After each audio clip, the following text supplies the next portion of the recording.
again, guys. I'm back again, and I'm going to be talking about a nation I've not talked about yet. However, this is not a new nation with Dominion 6. This is a nation from previous Dominion games, and this is everyone's favorite nation of magical girls. That is middle-aged Yus, Morgan Queens.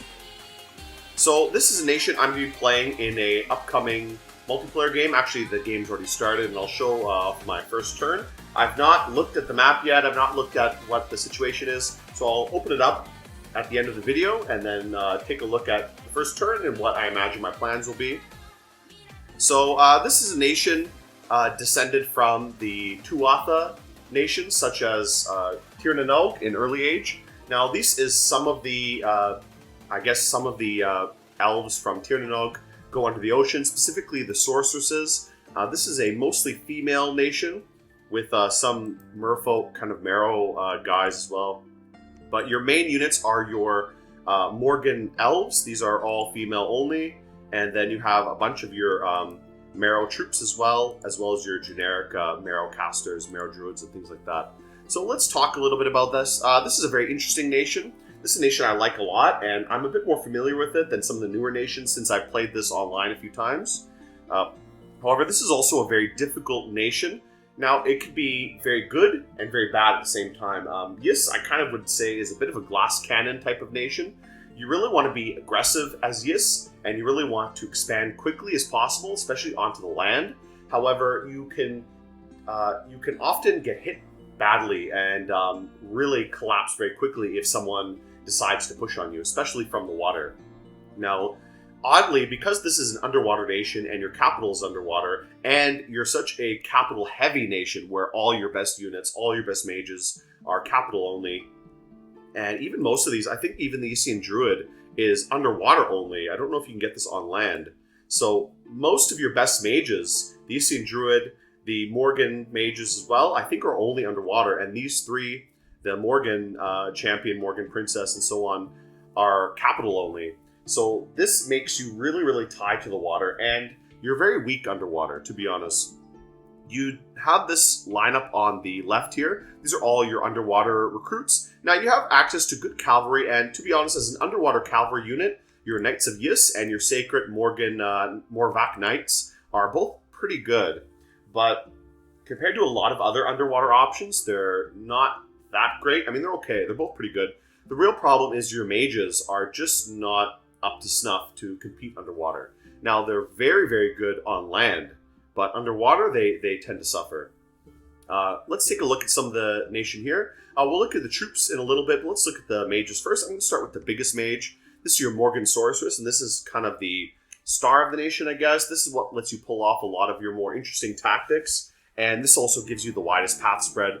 You start with 2 water, 1 earth, and 3 glamour. As you can see, if you know the earlier incarnations of Yis in Dominions 5 or other things before, you would remember they had air before. Now they have glamour. They have no air magic anymore. It's totally been replaced by glamour, and now the Yis nation is probably one of the biggest glamour nations in the game. Definitely the Morgan Sorceress is one of the biggest glamour mages, since she can natively get glamour 4 pretty easily, and a few other crosspaths as well. So if you're really big into trying out glamour spells, and learning how they work, this is the nation you could try that with. Definitely the Morgan Sorceress can do a lot of interesting things. I'll talk about some ideas you can try with them a little bit later. But yeah, this is your big mage. This is your only stealthy mage as well. Only stealthy unit. I don't think you even have any stealthy units. Otherwise, it's a pretty generic elf chassis. You have Iron Vulnerability, you have Spellsinger, you have Glamour, which has changed a little bit. It does work the same as in Dominions 5, but there are some changes to Glamour, which we'll speak about later. And she's also amphibious, so she can fight on the land or in the water. So this is the main kind of mage you'll be using, but since they're slow to recruit, they're 4 recruitment points, you're just never going to have a lot of them, and they're capital only, so you really need to protect your capital to keep production of these out. You can see also, this is your biggest water mage. It's only a water 2, which is a little bit disappointing. Now, she does have a 25% chance to get water 3, but even then, there's lots of other underwater nations that have such easy access to water 2, water 3, that's going to make your time really difficult underwater, because if a nation like Atlantis or Relay are pushing you, it's going to be hard for you to compete with that. And the game I'm in now, it does have both Middle Age Relay and Middle Age Atlantis. So that's going to be a really tough game, to be honest, because especially Middle Age Relay can put a lot of pressure on the Morgans because they also have a lot of access to Glamour. And one thing about Glamour is a counter to itself. A lot of Glamour spells can counter other Glamour spells, and I'll talk about that a little bit later. Next, you have these two Morgan Horse Riders, the Morgan Princess and the Morgan Champion. I would say the Morgan Champion is the better deal because it's only 2 recruitment points. It's a lot cheaper, 300 gold, 330 gold versus 440 gold. So big price increase for these two. And the only thing you get different is 1 extra Holy Path and 1 extra Glamour Path. Now, I guess Glamour 2 could have its uses, but to be honest, for 4 recruitment points and 440 gold, I would probably rather just get a Morgan Sorceress. It's not that hard to boost Glamour, boost anything like this, and the main reason you'll be recruiting these is as a thug, to go around and do some thugging, basically. Since, even though they're not stealthy, because of Glamour, you won't be able to see these units on the battle map anyways, so that does give you a bit of an advantage in that way.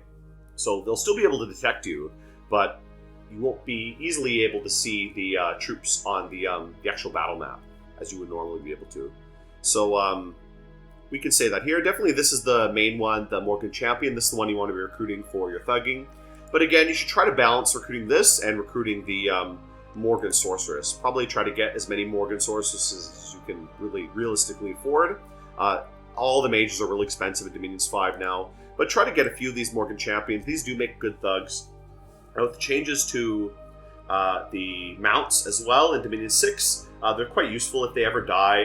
The mount can at least come home using the smart mount capability. They can come back to the capital and you can recruit another one for really cheap. So that gives you another interesting option for these guys. They also have sailing ability, so you can sail a few land troops with them.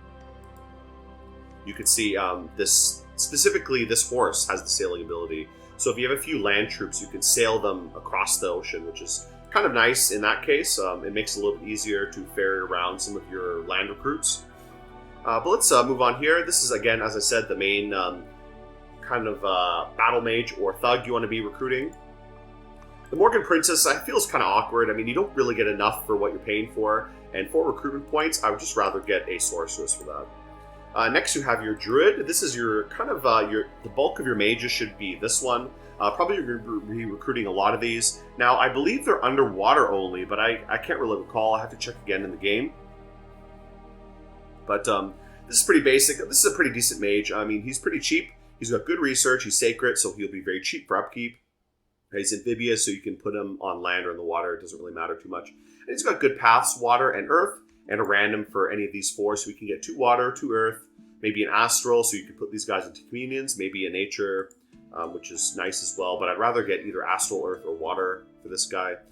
2 earth means you can do earth power. 2 water means you can do some more water spells. And if you use water power, you can use this guy to summon elementals. So this is what will probably make up the bulk of your underwater mage core. Any of these guys with maybe water 2, you can kind of put them into fighting underwater, and these guys can be pretty effective in that. But again, considering this mage compared to what a lot of other underwater nations have in terms of water magic, you're really limited. The main thing I like about this guy is he's sacred, and he's not too expensive as far as Dominion 6 mages go, and he's a good researcher, so I think he's a good mage. Next, you have your generic leaders. Actually, I should talk about the... I'll just look at the generic leaders quickly. So you have the Knight Commander. Not much to say about this. This is an amphibious horse riding commander. Generic footman commander, and then a scout. So not too much to say about these guys. Next, you have your land-only recruits. Now, these are kind of a continuation of the... Geez, what's that? I forget the nation's name now. But the Celtic nation in early age. I'm totally blanking on the name. But either way, these are the guys you will be getting from your land forts only. And you can see you have one mage here, the Kiernu Druid. Oh, Malverni, that's it. Jeez, I'm totally spaced out for a second. Now, this guy's good as well. He's land recruit only, but he's sacred, he's a good researcher, and his paths are really great. Out of the box, he's a communion mage, so you're going to have access to communions in the late game, and that's really what you should be transitioning towards by the mid to late game. Once you build up enough of these druids, transition towards more communion play, and maybe even summoning golems, things like that. Late game, this is a guy who's going to be summoning golems. This is the guy who's going to be casting Gifts from Heaven, maybe in Community, casting Gifts from Heaven. This is the guy also giving, crafting some crystal gear, so to boost some of your mages in battle, making crystal shields and things like that. So all around, this is just a really great mage. Earth and Astral, just such great paths. Even Astral 1 is such a great path. And he gets a random for, again, Water, Earth, Astral, Nature. And since he's built in Astral, all of those can be knitted into a communion, so you can get some communions for Nature going on, you get some Water communions going on, and so on. So all in all, this is a really great unit, and again, he's a good researcher, so get a lot of these guys if you can. This is what you'll be relying on in the late game. After that, you have 2 generic guys. This is just your generic land leader. I have nothing to say about him except he's inspirational. And then you also have the Swan Herd. This is a little bit of an awkward unit. A lot of people don't like the Swans. I kind of like them. I mean, this guy's really, really cheap. You could just get a couple of these guys. They're only 1 recruitment point, so get like a couple of these guys for 2 turns and just let them sit there recruiting Swans. I mean, I like the Swans. They're just chaffy, cheap chaff, you know. You can get tons and tons of them. And, he has the Beastmaster as well, so we can kind of buff the Swans a little bit. Yeah, I don't know. I mean, they're not really that great. They're not strong. They're not sacred or anything, but they fly and they can harass mages and stuff. And honestly, just the harassment ability is good about flying units. For example, I really like the Black Hawks that other nations get, or you can summon in previous games when these guys had air, because the Black Hawks, they're really shitty units, but they can harass enemy mages and stop them from casting. Swans can kind of do the same thing, so I do like the Swans. And it's really, really cheap to get them. You can just get a couple of these guys in your land forts, getting a bunch of Swans, and then either use them as siege chaff or as harassment or whatever. And I think they're quite useful for that. So I'm a big fan of the Swan Herds. I know the Swans are not good and people don't like them, but they do have their place, and I think it's worth getting a few of these guys because they're just so easy to get. Okay, beyond that, let's look at the units. Now, your Sacred unit is the Morvak Knight, and this is a really great Sacred. This is one of the better Sacreds in the game, but only on land. And that's a thing that is going to come up a lot with Yis. Only on the land, it's good. Now, in the water, it has, can I look at this is only the water showing, but in the water, it's okay. I mean, it's a cavalry unit, you got this magic weapon, you got glamour, the mount itself has a flipper attack, just fine, it's okay. But on land, they get a hoof attack, which is much better than the flipper attack. They get just beefier in general, and they get a fire breath area attack. So the horse will actually have a fire breath come out and hit the air around it. So they get this area attack, and that's just really, really great, to be honest. These guys are really excellent. Sorry, let's look at the Morvak Knight. These guys are really excellent on land, and just a couple of these guys can take out huge, huge groups of enemies. They're really, really great expanders. Like, I might get a couple of them per turn. They're really expensive. They're 115 gold per turn, 58 resources, 56 recruitment points. Really, really expensive, but they're just, like, so good. They really take over the land. Again, they do suffer underwater, which is what makes it hard to play Yis, because expanding underwater is just not easy as Yis. Your generic troops, your Marrow troops are just not great. They're barely human level. Just some human, basically militia guys. I don't know. These guys are equivalent to like Turtle Warriors or something, and they're slower than like Mermen or something like that Pelagia might get. So these guys are really bad. They're not great underwater. They're really, really weak. The Knights of Yis are good. They're good cavalry. These guys are much better than your land cavalry, but the land cavalry are a little bit cheaper, I believe. Yeah, just a little bit. Plus, they're land only, and definitely you want to be going on land as soon as possible as Yis, and getting a lot of land forts up as soon as possible. But beyond that, your Marrows really suck. I mean, just get a bunch of chaff, to be honest. I usually just get the cheapest guys with a shield, and get tons and tons of them, and try to hope my cavalry can deal with everything else. You could get these guys too, but usually the amount of resources you're going to be spending on cavalry just takes up all your resources, and then you end up not being able to afford these more heavily armored guys. I mean, these guys may be good too. The guy with the helmet, at least he can avoid getting hit in the head. But I don't know. I usually just get cheap guys and I get a bunch of cavalry, and hopefully that can clear up underwater provinces. But usually I try to go on land as quickly as possible.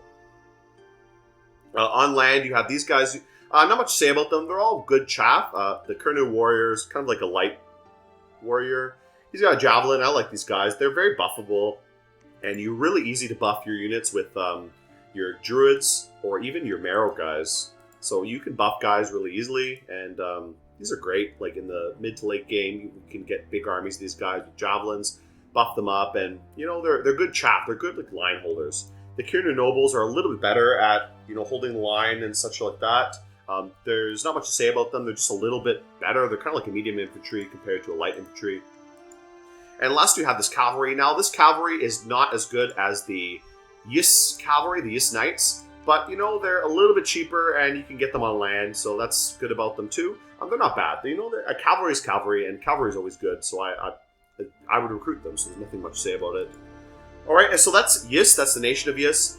We can also see in Dominion 6 there's some changes. I mentioned about the glamour change. You also get changes to your limits, like you get +1 to your magic limit, means you can go magic 3. You get +1 to your luck limit, you can go magic luck 3. And not much to say about that. Let's actually move on here. So I'm not going to talk too much about god ideas. One god idea you can go for is a monster. I think that's a good option for helping you expand underwater. Get like since your Morgans are just so good at expanding on land, it might even be worth to get an aquatic monster like a sea dragon and just going for a big aquatic bless or something like that. But I tend to like to buff my Morgans, so I want to take a bless that'll benefit them. I end up taking the Ghost King, kind of a little bit of a rainbow Ghost King, and Imprisoned. So that way when he wakes up, he can be useful as like a bit of a thug, but that's a really risky play, and I may or may not get bit in the butt for that later. Let's actually take a look at my god. Harem Master here. Alright, this is my god, and I did play some test games, and probably I should have changed some of his scales a little bit. I might have gone a bit higher production, maybe 0 order and 2 production would have been better. I don't know. It's hard to say. Otherwise, I think this is okay. I mean, I didn't really have any money problems, and the cold doesn't matter underwater, and on land, you can get access to ice elementals, which is good. I like ice elementals a lot. This guy's pretty good. He's kind of like a limited rainbow, not exactly, but decent path spread. The main thing I wanted was the 5 death. Now, I only took 2 death blesses. The rest of these are more focused on repel and avoiding attacks for my sacrets. So 2 times attack gives them a repel bonus. Blur gives a debuff to anyone attacking them, so -2 attack for them, so it's harder for them to get to hit. And then Blood Surge obviously gives another attack, defense, and strength bonus. So all of this is just to boost their attack and their repel ability. It's a very repel-focused bless. Some other options I saw that looked interesting. You could get something a little bit more, as I said, focused on your mages if you want to be focusing on like casting, things like that. Or something more generic, so you can focus on your god to expand underwater. But I think this is okay, and I like the Ghost King. When he wakes up, he'll be a good kind of caster thug, and he'll help me break into death in a big way. Death 5 is kind of the breaking point for getting into the much higher death very easily. So I really want to do that. If I can last through the mid-game, I really want to start breaking into death and use that as a way to leverage a little bit more power both on land and the water. But other than that, this is the god I chose, and hopefully I'll be okay with that. Let's take a look at a test game I was playing. And then we'll take a look at the multiplayer game, which has just started, I believe. Okay, just claim something. How much going on here? Just some battle against some trolls. This battle looks like nothing happened, really. So here's the bless here. See these guys, Morale 2, Attack Skill 3, Blur, Undying, Blood Surge, and Undead Leadership. Undead Leadership is there, again, for the late game, so I can actually lead some Undead around with my commanders. Alright, yeah, pretty easy, they just run away. So far, I think I've barely lost any Morvac Knights. The Morvac Knights are just really good at ripping apart these guys. That was a pretty minor battle, though. Alright, so here's my expansion so far. This is, I think, the beginning of year 2. And I've had an okay expansion. You can see I've barely expanded in the water. I've one water province and almost only on land. I've been trying to expand on land very hard. In the water, not doing much. Let's get this guy to make something, little temple or something. This guy's building a palisade, should be done soon. This guy's building a palisade, should be done next month. This guy research, okay. Let's get these guys to move somewhere. Let's attack something. We'll see a little bit of a battle. Attack these guys. So I claim this. I should build something here. I might send another guy over there to build something. And this guy, who attacked here? This is this army. That's enough. So let me attack another province here. Let me attack this one, see how that goes. Okay, so we'll just attack a little bit here, but I want to talk about my ideas so far and what I'll try to do in the actual game. So I've not done too much site searching. Probably in the actual game, I'm going to have to start site searching pretty early on to build up some gem income and get a lot of gems flowing in. Definitely, this is a nation where you really need to leverage your magic ability. You have good mages, you have big mages, but you're weak in the water, so you need to leverage other magic you have. And you do have good big mages, but you need to really use them as much as you can. I got one big mage here, and you can see she got a fire cross path, which is nice. That'll give me some glamour fire cross paths. For example, getting awe, I believe. What is that? Is that enchantment? Yeah, Shroud of Splendor, for example, is a glamour fire cross path, and glamour fire is kind of the awe path. So this gives it to the caster. And then there's another one at level 4, Shroud of Splendor. This gives it to a few soldiers. And I believe there's another one at a higher level, Aura of Splendor, which gives it to a bigger group. So this is kind of the awe path, and this is really useful. Aura of Splendor, obviously very easy for this mage to cast, and it gives all the troops awe, so that's really nice, since awe is really easy to give to all your units. My research priorities for this game were Alteration first. I wanted to get to Alteration 2 first.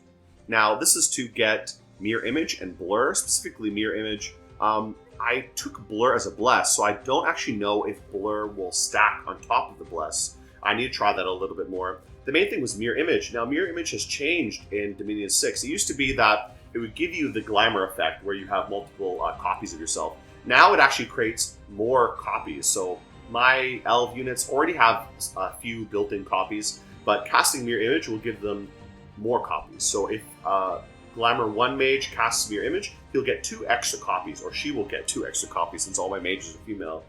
She will get 2 extra Mirror Image copies, and that makes her even harder to hit. So this is pretty nice. It makes the Glamour even harder to pop. Other things I want to get to is, once I get to level 3, getting Displaced Body, and maybe even Group Blur for like groups of units. Again, I really am liking these these Glamour spells. I think they're all really useful. The biggest problem with Glamour I'm seeing is that Glamour is pretty easy to negate if you get True Sight or something like that. So Displaced Body is good. It'll give you the Displacement Bless. However, I believe the Displacement Bless has been changed a little bit to make it worse. This gives you get a big debuff on the first attack and then a -5 debuff for other attacks. Other things, I would like to eventually get to level 4 and level 5 alteration, because Twilight is really good. This gives not a darkness effect, but like almost darkness. It gives a smaller debuff than darkness, and it gives all glamour mages on the battlefield +1 glamour. So this is a really good battle enchantment for This is something you really should be prioritizing. This is something I'm gonna try to get as well, Twilight. And after Alteration 5, you get Nightfall, which turns Twilight into darkness. So it is a bit annoying that you need to cast 2 spells to get darkness, but the first one gives you the glamour boost, the second one gives you darkness. And since all your units, everything you have has dark vision, all your guys have dark vision 50 at least.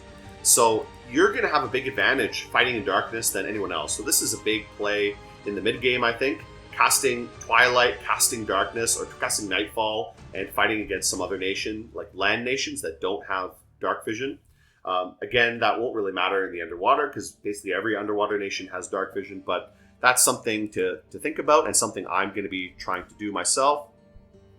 Other things to prioritize, just some of the generic buff kind of spells for Earth.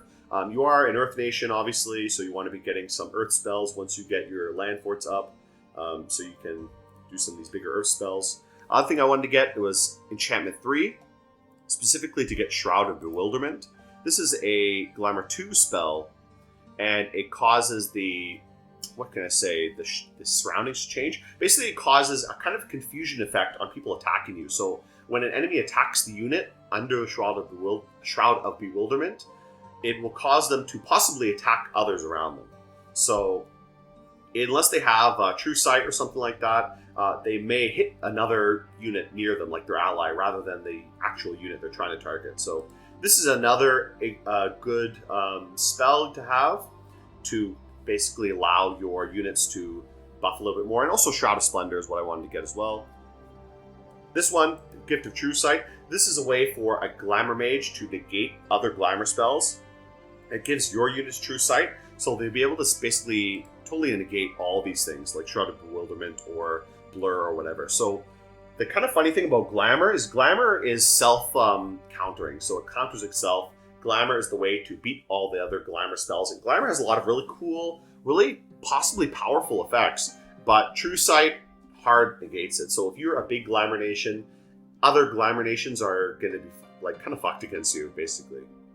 A few other things as well. Simulacrum is an interesting kind of spell. This gives, I think I mentioned this in a previous video, but this gives a kind of semi-immortality, or I shouldn't say immortality, a little bit more like the Twiceborn, but for Glamour Mages, where you make a copy of yourself, and if the copy dies, the real one will wake up a little bit later. There's other things as well that are useful. Other things I want to focus on are, of course, Conjuration. I want to get up to Conjuration 5. Conjuration 5 is like the underwater path for getting water elementals. It's not as much of a priority for Yis because you don't really have any big water mages, but it still is something you should try to get. This also gets you your national spells, the Herd of Morvac. This lets you summon 10 of the Sacred Horses, which are basically the horses your units ride.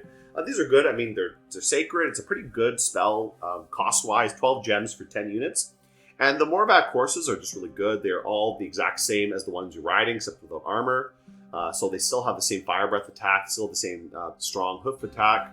So this is something pretty good, I would think. I think these are great kind of chaff units. Chaffy kind of cavalry sort of unit you can have to run around and stuff. And again, sacred, so that's really great as well. They also have a, what can I call this? They have a glamour version of a elemental, Conjure Phantasmal Beast. So this is like the glamour elemental. A Phantasmal Beast is something like a dream creature, and it can interact and cause fake injuries. So as long as the Glamour Mage is on the field and the enemy doesn't have True Sight, it'll cause fake injuries on the enemy and basically be the same as a real injury. I don't know how good this is. I'm going to try to use this a little bit, but Glamour has a lot of summon spells that possibly could be pretty good, like Fey Prince and a few other things like this. I need to try some of these because a lot of these look quite good. A lot of the Glamour summons look really good. So I'm going to try to leverage those a lot. Definitely, I think they can be really useful. There's another new spell for... Where is it? I believe it's Enchantment. No. Invocation? There's another national spell they've added for Yis. Thaumaturgy, it must be. Yeah, here it is. Yes. And this, again, does something similar to the Shroud of Bewilderment. It causes a unit to attack others around him. It kind of causes a confusion effect, and they might attack other people, and if they can break the spell, they will get cursed. So that's kind of an interesting idea, especially if you can target an enemy mage, make them attack their own units. That's kind of cool, and if they break it, they get cursed, so it's both really good. So this is an option as well. You have a few other interesting glamour spells. Obviously, Luck is now a glamour spell, so you have to think about that. Despair causes a morale penalty. A lot of morale spells are now luck-based. You have a buff to these sleeping spells as well. So sleep used to be something I think not many people really used, but now sleeping seems to have a lot of buffs. There's a lot of sleeping spells now, which could be pretty useful, and a lot of interesting things. Definitely I need to get into Thaumaturgy as well. A lot of glamour spells in Thaumaturgy, and of course I need Thaumaturgy to be able to use better communion magic, since I want to be getting some communions up later in the game, so I'm going to have to be getting Thaumaturgy later to do things like Paralyze or like Soul Slay and so on. They also have these new spells, Teleport Item, Teleport Gems. I guess these are like a kind of infrastructure type spell, so if I need to send gems to a commander somewhere, I could teleport him some gems or teleport him an item. That way I don't have to send these like trains of scouts back and forth with bunches of gems and hope they don't get killed or something. Alright, so that's basically my priorities. Alteration, Enchantment. Then maybe some Conjuration, Thaumaturgy. Other things you get is Construction. Maybe get to Construction 3 if you want to get into Thugging a little bit later. That could be good. Your units are pretty good as well, but definitely worth getting Construction just to buff them a little bit more. Definitely you want to leverage them underwater. If you can do some underwater thugging, that might give you a bit of an advantage against your underwater enemies. Now, some nations like Atlantis have really good underwater thugs, but you just try whatever you can to cope with the underwater. All right, so let's end the turn here. We'll try to see some battles, and then I'm going to go take a look at the actual game. Some battles here. This one went pretty well. 64 kills. Let's look at that. Just a group of horsemen. That's it. Not much else here. These guys run in the back. Oh, that was a tree. It just came to life. So, that's nice. These guys brought the trees to life. Yeah. No one can cope with my magical girls.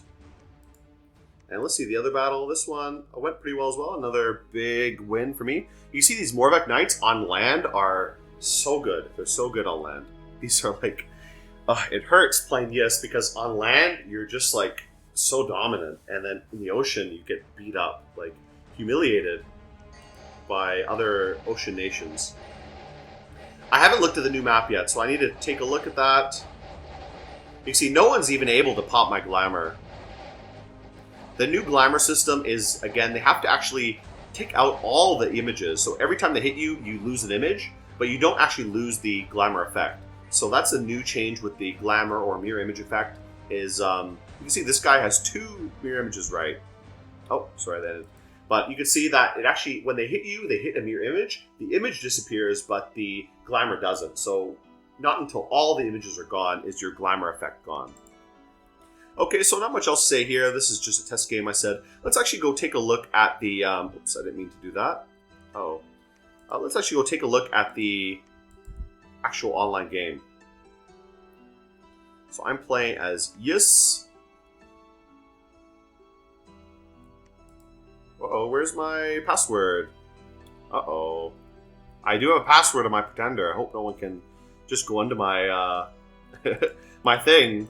I'm still getting the hang of how to play online with Dominions. I used to Dominion 6. I used to play on a web service called Blitz Server. I'm just trying out the built-in service now. It looks like I'm in a little pond by myself, which is nice because I'm a little bit afraid of the other water nations. But this is great for me. Okay, so let's not do much really. I'm going to prophetize this guy. I'm going to recruit some. Let's recruit some guys. How many can I afford? 3. And what else can I get? Let's get a Druid. Ooh, that's about the minimum I can get. Can I afford any of these guys? 1 of these guys. Okay, that's good. That's good. That's pretty good. 3 of these guys is enough. Alright, so that'll be good.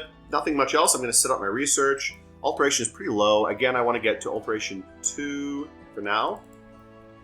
Then I will try to get to Enchantment. I wonder if I should go Enchantment, to be honest. Because I don't know if Shroud of Bewilderment... I need a Glamour 2 to cast it. And I'm probably not going to be recruiting that many Glamour 2 mages, because the only Glamour 2 mage is the Princess, and then the Glamour 3 is the Sorceress. I'm not going to be sending the Sorceress out at the moment. So maybe I'll actually go for Alteration first. I might go to Alteration 3 first. And then let's get Thaumaturgy up. Can get Despair or something. Sleep and Despair. Actually, I think what I will do, let's see what other options there are. It could be worth to go to level 3 Evocation. Dance of Ephemeral Swords is really good. This gives a bunch of swords surrounding you, so it helps kind of defend you a little bit, or defend your thug unit. It might be worth to go for this. Help with thugging a bit. Conjuration, of course, might be good as well. This will give me the Search spell, Taps to Your Dreams. Oh, sorry, not that one. Where's the Search spell? Oh, here it is. At the end of the rainbow. So I need to go to level 4 to get the Search spell. So maybe later. I might go Alteration 3 first, and I think I'm actually going to go for Evocation. I'm going to go for Evocation 3 for now. Get a little bit of a boost. That'll also help me underwater a little bit. If I need to attack or defend myself underwater, I'll be able to use some Evocation spells. And then I guess I should probably go for Conjuration after that. Let's go for that. So I think this is okay. I'll try this for now. We'll see how that goes. Since I don't have any other nations underwater with me, at least it doesn't look like it. Maybe I will send this guy over here to take a look. But I should be okay, so it should be okay in this. I'm going to leave it at that. Which else, right? What else do I say? Okay. Yeah, I think that's good. I'm going to leave it at that. Not much else to really do. Let's just end the turn here. And I'll update as I go along what's happening in this game. But hopefully it can go pretty well. And I'll see you guys again next time. As I said, I'll update that game as it's going along and see how well it goes. We'll see how it is to play online using the built-in service. Now, I'm a little bit disheartened that it didn't ask me for my password. I hope that's not a bug or something, because I do have a password on my god. So, we'll see if anyone tries to cheat me or do something. I don't know. I don't know, to be honest. But either way, let's get out of here, and I'll see you guys again next time. Goodbye, guys.